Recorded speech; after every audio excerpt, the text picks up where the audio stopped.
सुप्रभात प्यारे बच्चों, कैसे हैं आप सब। आशा करती हूँ कि आप सब स्वस्थ होंगे। बच्चों, पिछली कक्षा में हमने अपना हिंदी व्याकरण किया था।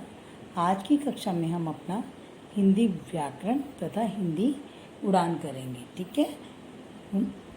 तो इसमें हमने क्या करना है, छोटा सा कंबाइंड टेस्ट बना रही हूँ मैं आपके लिए, जिसे आपने याद तो किया हुआ है, पर अपनी याद किए हुए काम को आप अपनी कक्षा परीक्षा की कॉपी में लिखकर अगर अभ्यास करेंगे तो आपको और अच्छे से लर्न हो जाएगा।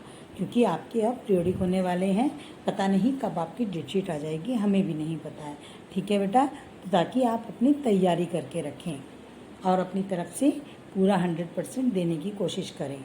तो चलिए स्टार्ट करते हैं हमारा आज का कक्षा परीक्षा। बच्चों, सबसे पहले हम अपनी कक्षा परीक्षा नंबर 8 और फिर हम लिखेंगे दिनांक। क्या है दिनांक हमारा? 8/7/2021, ठीक है। डेट लिखेंगे। उसके बाद हम अपना काम शुरू करेंगे। हमारा पहला प्रश्न क्या है? बोली किसे कहते हैं? किसे कहते हैं बेटा बोली? जब कोई भाषा केवल बोलचाल के लिए प्रयोग की जाती है और उसका कोई लिखित रूप नहीं होता, ठीक है, तथा वे एक ही क्षेत्र तक सीमित होती है, एक ही क्षेत्र, है ना, तो उसे हम क्या कहते हैं? बोली कहते हैं। जैसे राजस्थानी, भोजपुरी, बुंदेलखंडी, हरियाणवी, छत्तीसगढ़ी आदि कई बोलियां हैं। और स्वर कितने प्रकार के होते हैं बेटा? स्वर जैसे हमने पढ़ा था ना, वर्ण कितने प्रकार के होते हैं? वर्ण 2 प्रकार के होते हैं, नंबर 1 स्वर, नंबर 2 व्यंजन। अब उसी प्रकार अब स्वरों के भी आगे भेद होते हैं, तो स्वर कितने प्रकार के होते हैं? स्वर 3 प्रकार के होते हैं, नंबर 1 ह्रस्व स्वर, नंबर 2 दीर्घ स्वर और नंबर 3 प्लुत स्वर। ह्रस्व स्वर में क्या है बेटा? ए, ई, उ, री। और दीर्घ स्वर में बड़ा आ, छोटी ई, बड़ी ई, नहीं, बड़ा आ, बड़ी ई, बड़ा ऊ, ए से एड़ी, आई से ऐनक, ओ से ओखली और औ से औरत। ये शब्द हैं आपके, ठीक। और हमारे प्लुत स्वर में क्या है, जिसका उच्चारण थोड़ा ज़्यादा किया जाता है, यानी कि क्या प्लुत स्वर का क्या मतलब होता है? ये इसका उच्चारण करने में 3 गुना समय लगता है, यानी कि ह्रस्व और दीर्घ स्वर से दुगुना समय लगता है, उसे प्लुत स्वर कहते हैं।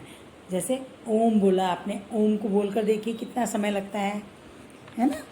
तो अगला प्रश्न है हमारा, शिरोरेखा किसे कहते हैं? किसे कहते हैं बेटा शिरोरेखा? शिरोरेखा वह है जो हिंदी तथा संस्कृत के वर्णों के ऊपर जो हम लाइन खींचते हैं ना, जो रेखा खींचते हैं, वह शिरोरेखा कहलाती है। हलंत का प्रयोग कब किया जाता है?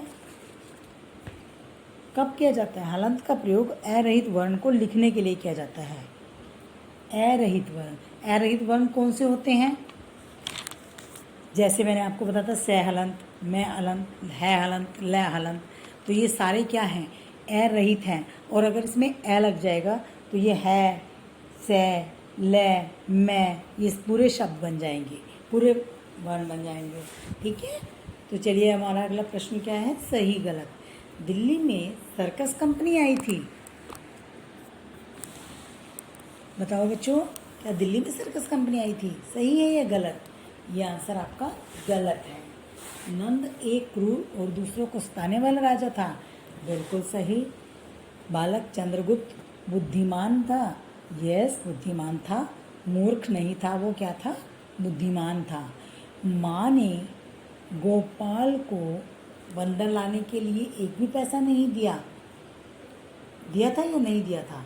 ये आप देखें, आपने चैप्टर पढ़ा था, ठीक। अगर दिया था तो आप लिखेंगे सही, नहीं दिया था तो आप लिखेंगे गलत, ठीक।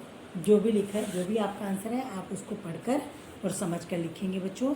तो आज की कक्षा परीक्षा आपकी 8 का इतना ही कार्य था, जिसे आपने साफ और सुंदर लेख में अपनी कक्षा परीक्षा की कॉपी में करना है। धन्यवाद बच्चों, आपका दिन शुभ रहे, आप स्वस्थ रहें।